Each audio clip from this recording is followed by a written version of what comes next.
جو شخص اپنی زندگی کو نیک کاموں میں بسر کرتا ہے وہ پھلدار درخت کی مانند ہو جاتا ہے۔ مطمئن اور خوش رہنا چاہتے ہو تو راستی اور دیانتداری اختیار کرو۔ جس طرح ایک چھوٹے سے دیے کی روشنی بہت دور تک پھیلتی ہے، اسی طرح اس دنیا میں بھلائی دور تک چمکتی ہے۔ تمہاری زندگی کا وہ دن رائے گاں گیا جس دن ڈوبتے ہوئے سورج نے تمہیں کوئی نیک کام کرتے ہوئے نہیں دیکھا۔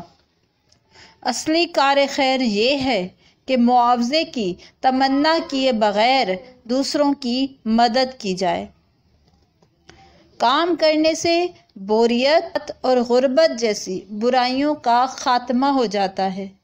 مصروف انسان کے پاس آنسو بہانے کے لیے وقت نہیں ہوتا۔ محنت تقدیر کا دایاں ہاتھ ہے۔ جو شخص اپنی زندگی کو